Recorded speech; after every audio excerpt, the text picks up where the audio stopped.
할렐루야입니다. 하나님을 찬양합니다. 자, 다음 나라에 공통점이 있습니다. 한번 알아맞혀 보시죠. 자, 사우디아라비아, 쿠웨이트, 이란, 베네수엘라, 아랍에미레이트, 이집트. 자, 요런 나라들의 공통점이 뭐가 있을까요? 예, 석유가 많이 나옵니다. 다 산유국들이죠. 자, 두 번째입니다. 이들의 공통점은 석유가 물보다 더 싼 나라들입니다. 이 나라에서는 대표적으로 베네수엘라의 석유 1리터의 가격은 우리나라 17원입니다. 예, 부러우십니까? 예. 그런데 이 나라 베네수엘라에서는 물 1리터의 가격은 한 우리나라 돈 한 2,000원 정도가 됩니다. 만약에 우리에게 두 가지 선택이 있다고 하십시다. 첫 번째 선택은 땅만 파면 석유가 나오는 땅입니다. 대신에 물은 한 방울도 나오지 않습니다. 자, 선택 두 번째입니다. 땅만 파면 석유는 한 방울도 나오지 않지만 대신에 물이 나옵니다. 자, 여러분 헷갈리시나요? 어느 걸 여러분 택하시겠습니까? 예, 오늘 일부 예배 때는 두 가지 다 택한다고 말씀하시는 분이 계시더군요. 이 두 나라 중에 어느 나라가 더 복된 나라라고 생각하시나요? 땅만 파면 석유가 나오는데 물은 안 나와요. 그런데 땅을 파면 물은 나오는데 석유가 나오지 않습니다. 어느 나라가 더 복된 지하 자원과 땅이라고 생각하시나요? 예. 앞으로 물로 보지 마십시다. 예. 자, 두 번째, 만약에 우리가 우리 자손들에게 어느 땅을 물려주고자 하거나 우리 자손들이 받아야 할 땅이 있다면, 만약 하나님 우리나라에게 이 두 땅 중에 어느 땅을 주실까 물어보고 우리 자손들에게 물려줘야 할 땅이 있다면, 여러분, 우리는 어느 땅이어야 할까요? 당연히 물이 흘러넘치는 땅인 줄로 믿습니다. 하나님이 우리나라를 사랑하십니다. 분명한 것은 지금의 산유국들은 땅만 파면 석유가 나오지만 그 땅은 언제까지나 석유가 나오지 않을 겁니다. 학자들은 대략 앞으로 50년 정도를 고갈로 보고 있는데요. 그리고 그 석유로 부자가 된 나라들은 더 이상 석유를 팔아서 살 수가 없는 시대가 올 거예요.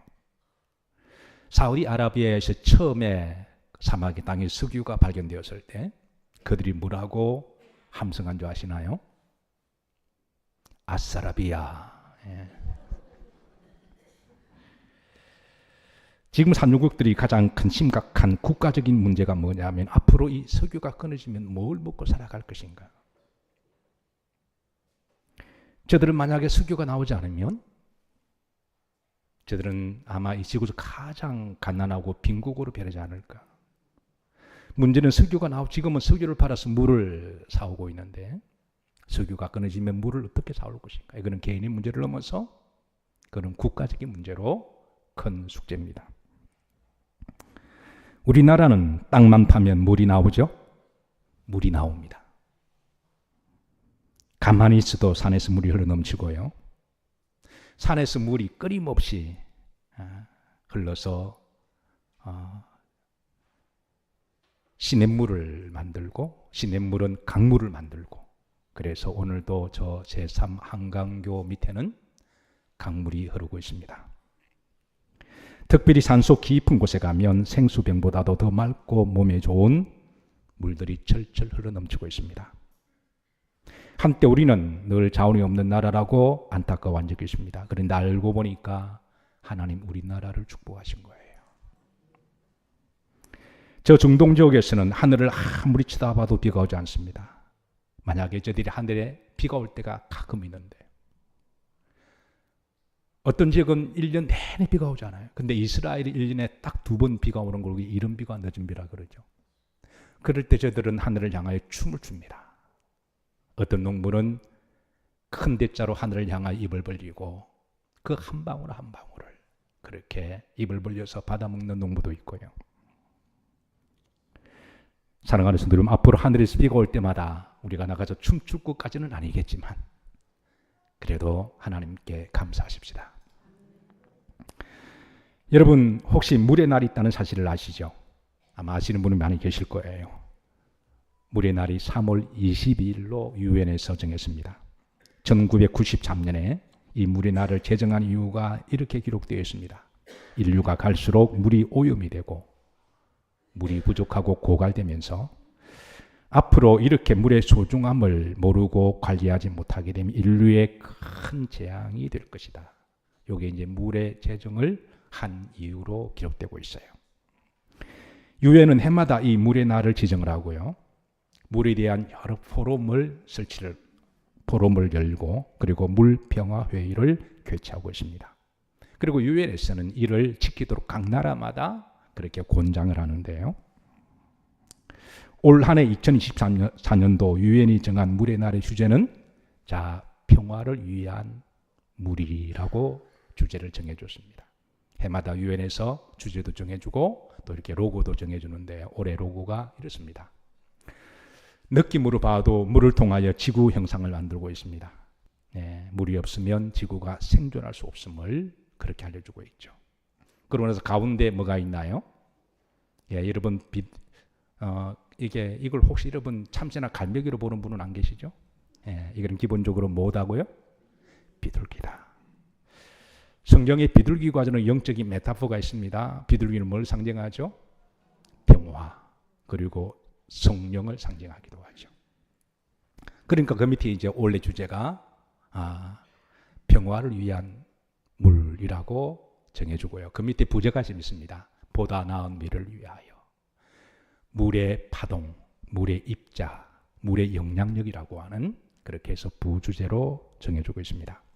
우리나라는 1995년에 세계의 물의 날을 받아들여서 그래서 나라마다 지자체마다 일을 하고 있지만 아마 우리나라에 속담은 물은 물로 보는 경향이 있어서 아직까지는 별로 심각하게 인식하지는 못하는 것 같아요.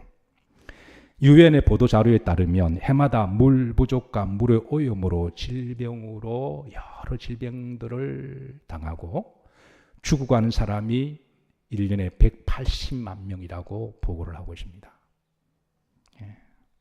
군 네이버스 자료에 따르면 에티오피아, 케냐와 같은 저 중동 사막 지역에서 살기 위해서 어쩔 수 없이 물을 마셔야 되는데 그런데 오염된 물밖에 없어서 그 오염된 물을 마시고 오염된 물로 죽어가는 아이들이 8조에 1명이라고 그렇게 통계로 보고하고 있습니다. 이런 국가들에게 있어서 물은 곧 생명이다. 물은 미래입니다. 물은 희망이다. 그래서 물이 없다고 하는 것은 저들에게 건강의 문제뿐만 아니라 미래가 없고 희망이 없고 생명도 없다는 것과 같은 것이죠. 작년 2023년입니다. 세계 물자원연구소가 있는데요. 물에 관련한 보도자료를 발표했어요. 여기에 보도자료에 보시면 맨 위에 바가 있습니다. 총 6개의 컬러가 있습니다. 직관적으로 이제 제일 왼쪽에 있는 이제 컬러가 적색입니다. 이는 극단적으로 물이 필요한 나라를 이야기하는데요. 물이 없으면 죽는 나라.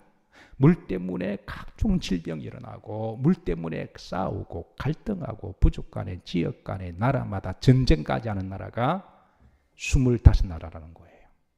의외로 많습니다. 물이 곧 생존의 나라. 두 번째가 붉은색인데요. 매우 물이 부족한 나라입니다. 이런 나라를 물로 말미암아 늘 스트레스를 받는 나라. 마음껏 목욕을 하지 못하고요. 마음껏 물을 먹지 못하고 여러분 마음껏 샤워를 하지 못하고 물이 너무 부족하니까 물 때문에 늘 스트레스를 받는 나라. 이것 때문에 갈등하기도 하고 물값뿐만 아니라 국가 간에 이집트 나일강 같은 거기에 위에 상류시에 가면 그것 가지고 막 전쟁하기도 하잖아요. 세 번째 찐 노란색은 중간 단계인데요. 중간에 약간 높은 단계인데 물로 말미암아 스트레스를 받는 나라입니다. 그래서 이 관리를 잘하지 못하면 위험할 수가 있음을 유엔에서 경고를 합니다. 자, 노란색은 중간에서 낮은 단계, 다섯 번째는 연노란색은 낮은 단계, 여섯 번째 거의 물 부족으로 걱정하지 않는 대표적인 나라가 저기 보면 알래스카가 바로 그렇습니다. 네. 자, 그런데 여기 보십시다. 우리나라는 어느 단계일까요?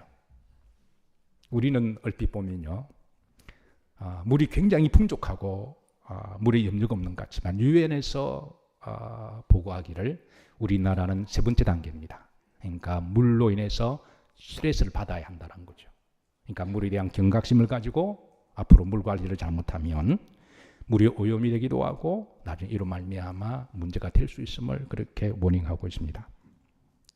이제 앞으로 우리나라 속담에 물로 보지 말을 조금 이렇게 바꿔야 할 때가 온 것 같아요. 자, 성경에 물에 관한 말씀들이 참 많습니다. 참 많은데 대표적으로 몇 가지만 좀 살펴보는데요. 창세기 1장 2절입니다. 여기 보시면 1장 2절에 보면, 자, 한번 잘 읽어보십시다. 합독합니다. 땅이 혼돈하고 공허하며 흑암이 깊음 위에 있고. 자, 우리가 흔히 여러분 창세기에 하면 하나님이 천지를 창조하셨다 그러면 창조의 첫째 날은 뭘 창조하신 거죠? 예, 여러분 잘 아시는 빛을 창조하셨죠. 둘째 날은 궁창, 셋째 날은 바다, 땅, 식물, 넷째 날은 하늘의 별들, 달, 그리고 다섯은 조리, 오리, 여섯 번째는 동물, 사람이잖아요. 일곱 번째는 쉬셨으니까. 우리 인식 속에는 하나님의 창조의 첫 번째를 빛으로 생각하는데, 그런데 빛은 3절에 나옵니다. 1절에 보면 태초에 하나님이 천지를 창조하셨습니다. 오늘 보면 2절이죠. 여기에 물이 있습니다. 그러니까 창조의 우선순위를 보면 빛보다도 먼저 물이 있는 거죠. 여기에 물을 이제 마힘이라 그러는데 복수명사입니다. 우리나라의 물은 이제 명사를 할 때에 단수로 사용하죠. 그러나 단수 중에 대표의 복수적 성격을 있는 경우가 우리가 대표 단수 명사라고 말을 하죠. 그래서 히브리 말로 이거에 복수라는 의미가 있고요. 그리고 영어는 워럴스라고 그렇게 번역을 했습니다. 흥미로운 것은 여기에 보면 하나님의 영은 수면 위에 운행하셨다. 여러분, 물은 신비입니다. 예, 정말 물을 물로 봐서는 안 될 때입니다. 하나님의 영이, 물론 여기 은유적인 의미도 있지만 하나님의 영은 수면 위에 계시고, 성경을 얼핏 본 분들은 물이 이렇게 빛보다 먼저 창조가 되어졌고, 그리고 하나님이 이 물을 가지고 하나님의 영과 함께 운행하시고, 이 물을 원재료를 가지고 이제 나머지의 피조물을 만들었다는 사실을 의외로 간과한 분들이 의외로 많아요. 물은 참으로 신비입니다. 영적으로도 물은 신비이기도 하지만 물리적으로도 물은 신비입니다.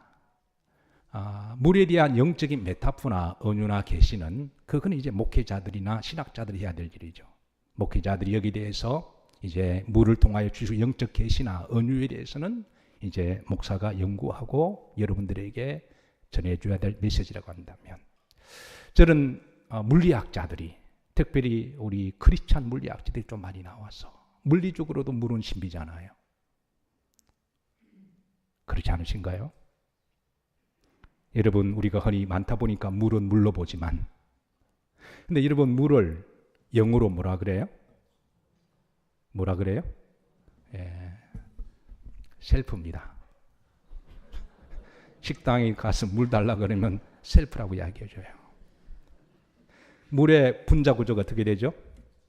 우린 그 정도는 알잖아요. H2O잖아요. 수소가 두 개가 만나서 산소라가 만나서 물이 된다. 여러분 놀랍지 않나요? 여러분, 수소 가지고 수소 폭탄을 만들기도 합니다. 수소 하나와 산소가 하나가 만나서도 안 되고, 이게 반드시 수소가 두 개가 있어야 산소가 만나야 물이 됩니다.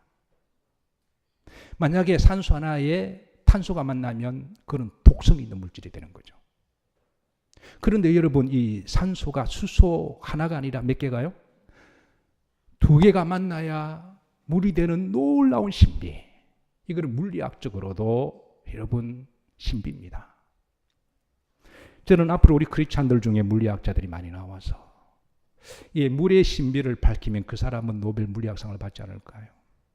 그리고 이 물의 신비에 대해서 이거를 개발함으로 앞으로 물에 대한 심각한 오염이나 부족이나 이런 생태계 교란, 기후 위기도 아마 조금 해결할 수 있는 그런 좀 대안도 나왔으면 좋겠다. 그렇게 생각하고 기도합니다. 자, 창세기 1장 1절에 보면 하나님의 영은 물과 밀접한 연관이 있음을 알려주고 있습니다. 예수님께서도 요한복음 7장 38절에 이런 메타포를 사용하십니다. 나를 믿는 자는 그 배에서 생수의 강이 흘러나리라. 물을 통해서 그 배에서 마치 하나님 영이 천지를 창조하실 때 그 물 위에 운행하시면서 창조의 모든 원천의 원재료로 사용하셨다. 주님을 믿는 자들에게 우리 속에서 믿는 자들에게 주실 성령을 두고 하시는 말씀이라. 그 배에서 생수의 강이 흘러 넘쳐나리라. 다시 창세기 말씀으로 1장 6절로 돌아가면 이제 하나님께서는 빛을 창조하시기 그 이전에 물의 원재료를 가지고 6절에 보시면 또 이렇게 하십니다. 합독합니다. 하나님 이르시되 물 가운데 무엇이 있어? 궁창은 우주를 이야기하죠. 넓은 우주. 그러니까 이 물은 우리 지구에만 있는 게 아니라 궁창에도 있다라는 것이죠. 그래서 달에도 물이 있고요, 화성에도 물이 있고 목성에도 물이 있고 모든 별들마다 다 물이 있다고 하나님께서 그렇게 하셨습니다. 그리고 이제 물과 물을 나누라 하셨습니다. 그리고 7절에 보시면 이제 궁창 아래의 물과 궁창 위에 있는 물로 나누게 하시고 궁창 아래의 물은 지구의 대기권의 물을 이야기를 하죠. 궁창 위의 물은 대기권에 있는 구름층을 이야기를 하고 있습니다. 말씀하니 그대로 되었더라. 물리적으로도 참으로 신기한 것 아닌가요? 9절에 보시면 자, 하나님 이르시되 천하의 물이 한 곳으로 모이고 물이 드러나라 하시니. 여러분, 우리가 물이 이 땅에 한 곳으로 모인 곳이 어딘가요? 바다입니다. 예. 여러분, 바다가 자기의 경계를 지키고 넘실 땅을 넘지 않고 적당한 선에서 이렇게 자기 자리를 지키고 있다는 것도 신비고 하나님 은혜가 아닌가요? 하나님의 창조의 섭리가 바로 거기에 하나님께서도 말씀하셨어요. 따라서 창조 때의 물은 하나님의 축복의 물질이고 창조의 원초적인 도구이며 또 물은 영적인 하나님의 메타포, 은유와 계시를 드러내고 있습니다. 창세기 7장 12절부터 8장 14절까지는 이제 우리가 잘 아는 노아의 홍수가 있는 거죠.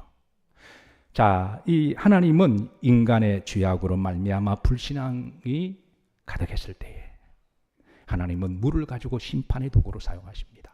그러니까 물은 창조의 원천적인 재료기도 하고 물은 하나님의 축복입니다.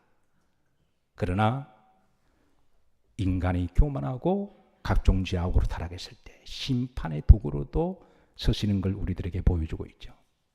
창세기 7장 18절에 보면 자, 애굽에 하나님 10가지 재앙을 내릴 때 첫 번째 재앙이 나일강이 피가 되는 그런 재앙을 내리셨어요.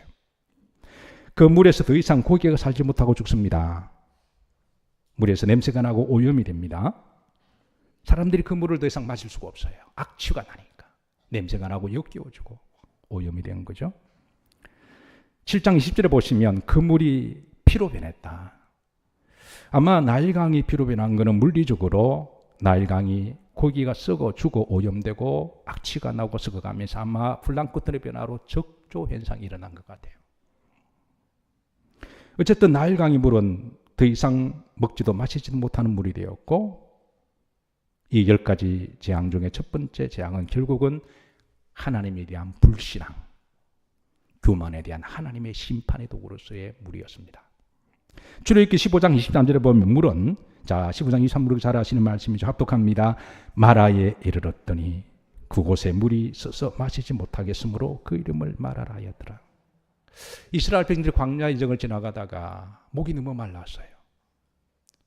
그래서 그러나 아무리 광야라고 할지라도 하나님께서는 우리가 마셔서 안 되는 물이 있고 마실 수 있는 물이 있는 레슨을 가르쳐줘요.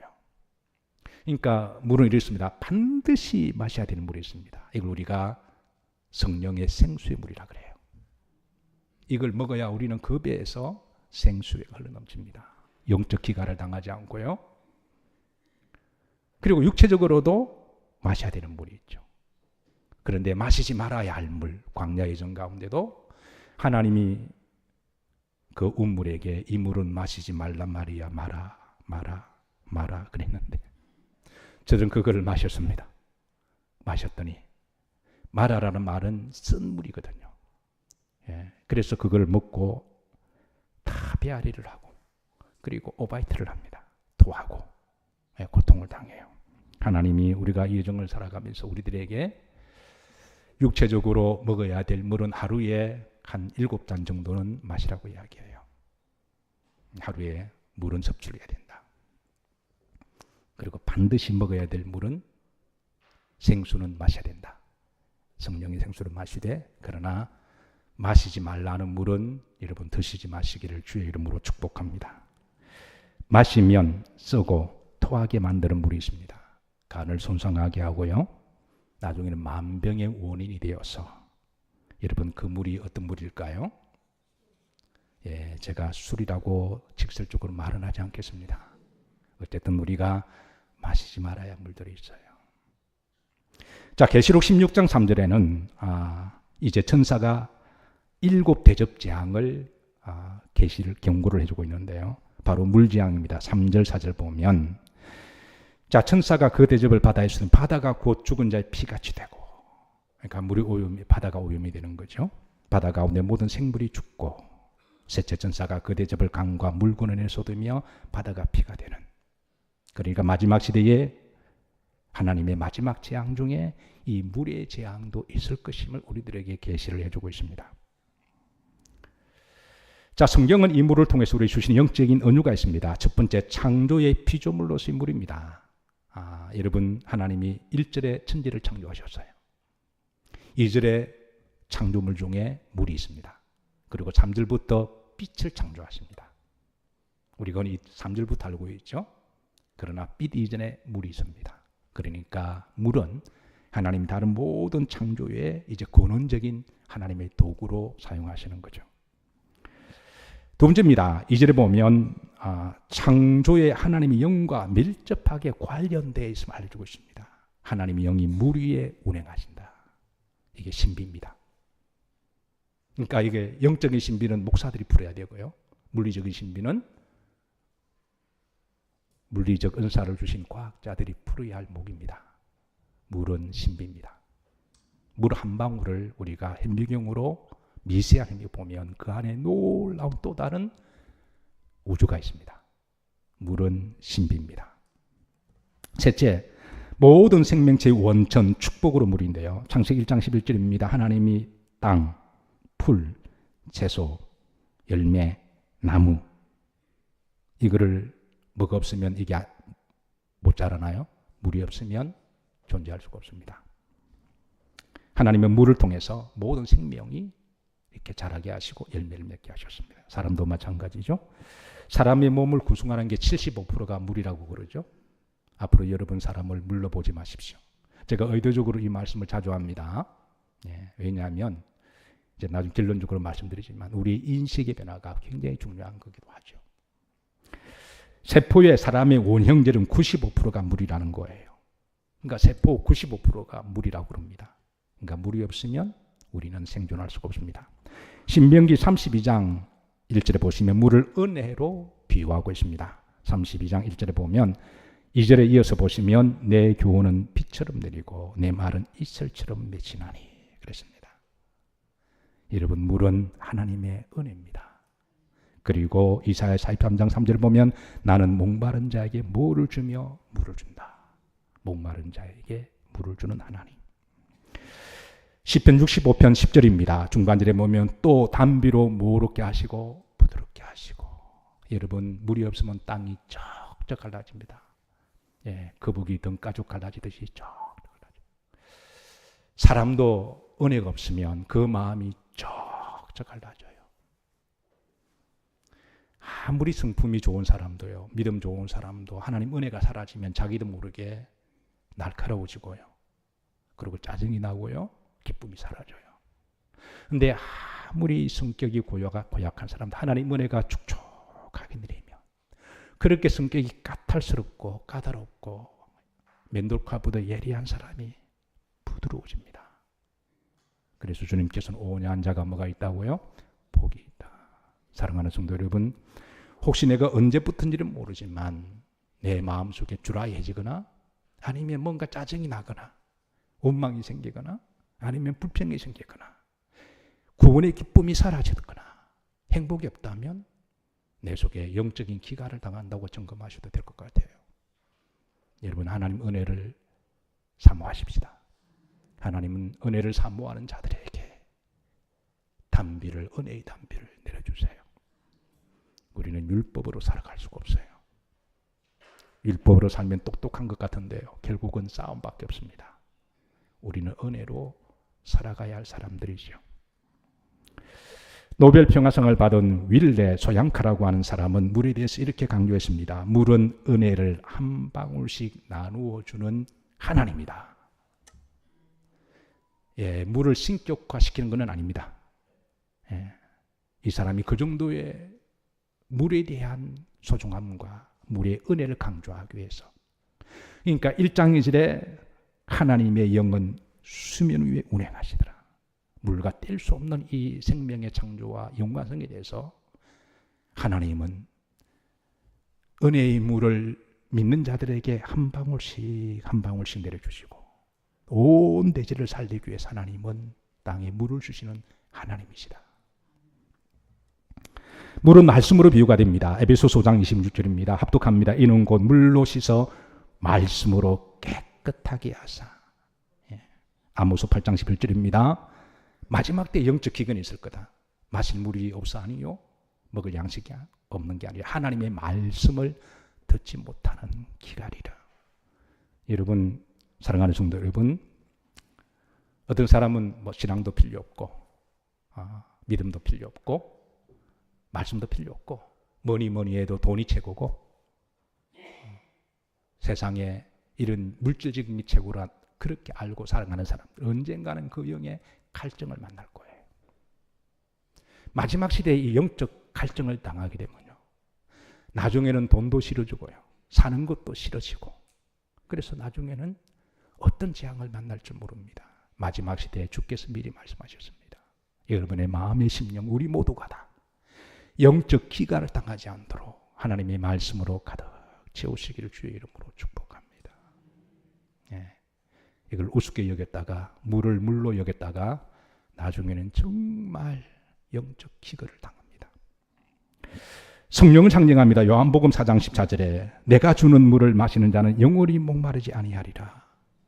이 물은 바로 믿는 자 주시는 성령의 생수를 이야기하시죠. 사랑하는 성도 여러분, 매주일마다 하나님 영을 가득 채우시기를 주의 이름으로 축복합니다. 세상은 우리의 영을 방전하게 만드는 겁니다. 세상이 만만치 않은 곳이잖아요. 예. 그래서 세상에 열심히 입에 단내 나도록 살다 보면 믿음도 방전되고 영도 방전이 되고 성품의 온유함도 방전이 되고, 그래서 한 주간 동안 자기도 모르게 그렇게 아주 드라이해지고요, 딱딱해지고 인간적인 세속화되는 거죠. 여러분, 핸드폰도 쓰시고 밤에 주무실 때 리차저블 하시잖아요. 예. 근데 핸드폰을 방전 안 하고 그냥 내버려두면 일찍 다 배터리 날아가는 걸 아시죠? 배터리 자체를 못 씁니다. 그래서 한 10% 나왔을 때 20% 방전을 충전을 해줘야 되는 거죠. 주일마다 여러분 오셔서 성령을 충만히 충전하시고 리차저블 하시고 돌아가시길 주의 이름으로 축복합니다. 그러지 않으면 나중에 다 방전되면요, 세상 사람들과 거의 똑같은 그런 생각하고 그렇게 살아가게 돼요. 심판의 도구로서 물입니다. 분명 물은 하나님의 축복의 도구고 하나님의 창조의 원천의 축복이지만, 그러나 필요하시면 심판의 도구로도 쓰시는 거죠. 노아 홍수 때 심판의 도구로 사용하셨고, 출애굽 때도 광야의 마라에도 이렇게 사용합니다. 계시록 때도 하나님이 이제 인간들에게 물을 통해서 재앙이 있을 것임도 경고하고 있습니다. 계시록에 말씀해 주고 있죠. 기후 위기와 물의 문제를 어떻게 봐야 할 것인가? 여러분 어떻게 생각하십니까? 관계 있다고 생각하나요? 관계 없다고 생각하나요? 예, 100%. 매우 밀접하게 연관성이 있음을 알려주고 있습니다. 유엔에서 물에 대한 부서가 따로 있는데요. 기후 위기와 물에 대한 다음과 같은 보도 자료가 있습니다. 관심 있는 분은 여러분 유엔의 웹사이트 들어가면 자료가 다 나와 있어요. 그게 보시면, 그게 보면 기후 위기는 곧 물의 위기고 물의 위기는 곧 기후 위기와 직결된다. 기후 변화와 위기로 인해서 물이 심각한 위기를 직면하고 있는데 홍수, 해수면 상승, 북극과 남극의 빙하의 급속한 해빙, 산불, 그리고 인간의 생활 폐수 이런 것들로 말미암아 물이 오염이 되고 물의 재앙이 시작되고 있음을 기록하고 있습니다. 사실 기후 위기는 생태계 전반적인 모든 영역에 생태계 교란을 일으키고 있습니다.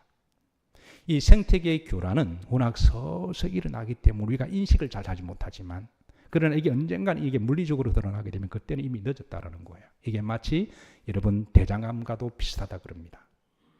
대장암이 무서운 거는 다른 거는 신호가 심점이 있으니까 어느 정도 대처가 가능하죠. 근데 대장암은 이게 일단 정상이 나타나면 다 말기라는 거예요. 그 전까지는 조용하게 어떤 심점이 없습니다. 그런데 이게 딱 의사가 발견되면 이제 손을 쓰기 힘다는 거예요. 하나님이 그때 도와주시지 않으면 힘든 겁니다. 그래서 대장암에서 회복되신 분들은 하나님이 기적적으로 살려주신 거예요. 생태계 위기가 그렇습니다. 생태계 교란은 워낙 서서히 일어나기 때문에 우리가 잘 느끼지 못하고 인식을 못하는데 특별히 기후 위기와 물의 생태계 교란으로 인해서 사막에 물이 내립니다. 어떤 사막은 천년에 한 번씩 물이 그냥 물폭탄이 쏟아져요. 이건 생태계 교란이 이미 신호를 주고 있는 거죠. 어느 한 지역뿐만 아니라 미국에도 그렇고 중동에도 그렇고 중국에도 그렇고 동남아시아도 그렇고 유럽에도 그렇고 우리는 작년에 500년 만에 내린 물 들어보지도 못했고 보지도 못해 1000년 만에 내린 물. 우리 그런 말을 지금 듣고 사는 시대입니다. 물이 오염되는 원인은 무엇일까? 유엔에서 몇 가지를 제시합니다. 어느 것이 가장 큰 원인인가 한번 여러분 한번 헤아려 보세요. 첫 번째 생활화수, 두 번째 축산 폐수, 세 번째 쓰레기, 네 번째 공장 폐수, 다섯 번째 무분별한 산림훼손, 다섯 번째 기후 위기로 말미암아 일어나는 문제들. 자, 어느 것이 가장 큰 원인으로 진단을 하고 있을까요? 잘 아시다시피 물의 급수를 4급수로 분류하죠. 1급수는 아주 클린 워터입니다. 마실 수 있는 물이죠. 2급수는 맑고 냄새가 나지 않아서 그래도 마실 수 있습니다. 이 물 가지고 수돗물을 만들죠. 근데 3급수부터는 물이 깨끗하지 않고 약간의 거품이 일어나기 때문에 마실 수 없고 공업용수로 사용한다 그러죠.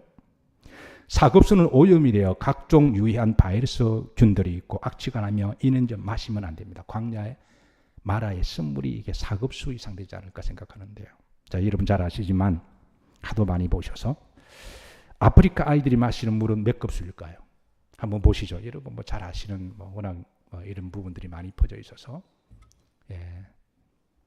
사진을 좀 올려주세요. 자, 아프리카 아이들이 마시는 물이 이런 물을 마십니다. 물을 안 마시면 온몸이 살 수가 없으니까 이런 물이라도 마셔야 되는, 이런 물을 마시게 되면 거의 100% 수인성 질병에 걸립니다. 왜냐하면 이 안에 엄청난 유해한 미생물 바이러스균들이 덕실덕실하기 때문에 거의 독성 물질과도 같은 거죠. 전 세계에 오염된 물로 말미암아 각종 질병에 걸려서 고통을 당하고 어떤 아이는 배가 이만큼 산모처럼 이렇게 부풀은 아이도 있더군요. 그리고 죽어가는 사람이 제가 설교 초반에 몇 명이라 그랬나요? 기억나십니까? 180만 명이 된다는 거예요. 계시록의 예언처럼 온 세상이 물이 오염되고 있습니다. 물이 말라져 가고 있고 물의 순환계가 고장 일어나고 물의 생태계가 교란 일어나고 있습니다. 마실 수 없는 물이 늘어나고 있고 물이 물폭탄이 되어 홍수가 나고 앞으로 2000년 만에 폭우라는 말도 앞으로 들을지도 모를 일이에요. 그러나 아직은 희망이 있습니다. 우리가 물을 물로 보지 않는다면 이제부터 물을 잘 관리하고 귀중히 다루고 하나님의 은혜고 축복이 우리가 인식하고 인식전환이 있다면, 첫 번째, 생활 용수를 전략하기 위함입니다. 첫 번째부터 이제 네 번째까지는 유엔이 제시한 물에 대한 인류의 대처 방안입니다. 나머지 다섯 번째는 제가 이제 목회자로서 제안하는 건데요. 자, 첫 번째, 생활 용수를 전략합니다. 가령 설거지, 세탁, 목욕, 수돗물. 유엔에서 물을 가장 오염시키는 첫 번째 원인을 생활 평수로 보더군요. 그러니까 각 가정이 흘러내리는 건물. 그러니까 우리 각자가 이제 노력하자고 하는 취지입니다. 예. 물을 쓰지 말라는 게 아니라 우리가 물을 잘 사용하고 전략하자라고 하는 그런 캠페인입니다. 두 번째는 폐수의 재활용입니다. 가령 스페인의 어느 한 지역에서는 작년에 폐수의 재활용을 시범적으로 운용했는데요. 결과가 98%가 재활용되었다고 성공하고 있습니다. 그러니까 버려지는 물들이, 오염되는 물들을 98%를 다시 재생산할 수 있다고 하는 거예요. 이는 놀라운 보고입니다. 기후변화 위기에 적극 동참하는 일입니다. 왜냐하면 기후위기는 곧 물의 위기고 물의 위기는 기후위기와 밀접한 연관이 되었기 때문에 기후가 위기가 되어서 온도가 2도 올라가게 되면 저 북극 남극이 물이 엄청 녹잖아요. 얼음이, 빙하가. 그럼 그 물이 또 바다로 스며들게 되고요. 홍수를 일으켜오니까. 그래서 우리 그리스도인들이 로마서에 있는 말씀처럼 피조물들이 그 탄식과 고통하는 것을, 우리는 그동안 사람의 영혼만 고통당하는 것을 우리가 조명했습니다. 그런데 하나님은 우리도 사랑하시지만 하나님의 피조물 다 사랑하시잖아요. 예. 하나님은 모든 피조물들을 다 사랑하시잖아요. 그 피조물들이 고통을 당하고 있습니다. 그래서 우리가 하나님의 피조물들을 사랑하는 마음이 곧 하나님의 마음을 가지는 것이죠. 네 번째입니다. 기술이 하루빨리 개발되도록 기대하는 것인데요. 가령 바닷물을 물로 전환시키는 해수 담수화 플랜트 기술 개발이 대표적인데요. 참으로 놀랍게도 여러분, 이 분야에서 전 세계 1위가 어느 나라일까요? 예, 대한민국이라 그럽니다. 바다 담수화 플랜트 기술에 대해서 전 세계적으로 40%를 그 공장을 운영 가동하고 지을 수 있는 나라가 바로 우리나라의 두산중공업이라 그럽니다. 이를 통해서 막대한 외화를 벌어들이기도 하죠. 이외에도 미국은 태양열을 이용해서 마실 수 있는 식수 개발을 성공했다고 작년에 사이언스지에 보고하고 있습니다. 여기까지가 이제 유엔에서 제시한 물에 대한 우리의 태도를 전향적으로 요구하고 있습니다. 그러나 가장 중요한 우리의 인식의 문제입니다. 앞으로 물은 물로 보지 말아야 되겠다. 제가 말씀을 준비하다가 이제 주제가 한 단어로 압축이 안 될 때는, 인텐시브로 딱 영적으로 압축이 안 되면 제가 부제를 좀 많이 다는 편이에요. 제 설교 보면 부제가 좀 많아요. 부제를 뭐로 할까 고민하다가 그 부제를 제가 이렇게 적었다가 지웠다 몇 번 했습니다. 왜냐하면 잘못하면 여기도 뭐 해학적인 것처럼 보여서, 부제가 뭐냐 하면 물을 물로 보지 맙시다. 우리 인식이 중요한 거죠. 마지막으로 저는 하나님의 긍휼의 은총을 구하는 일이라고 믿습니다. 결국 역사를 주관하시는 분은 하나님이십니다. 우리가 최선을 다해서 노력하지만 그러나 그 결과는 하나님께 맡기는 거죠. 아직은 요원합니다. 사람들의 욕심이나 불신앙과 이런 모습들은 기후위기가 해결될 기미가 없고, 자신의 어떤 부를 위해서라면 무슨 짓이든 하는 오늘 이 시대에 희망이 없어 보이지만, 그래도 깨어있는 그리스도인들이 이를 위해서 기도하고 또 함께 이를 위해서 우리가 노력하고, 그리고 하나님께 긍휼의 은총을 하늘의 빛처럼 은혜를 내려주셔서 하나님이 지켜주시고 보호해 주시기를, 하나님의 긍휼의 은총을 베풀어 주시기를 기도하고, 저는 이것이 가장 큰 대안이 되지 않을까 기도하고 소망합니다.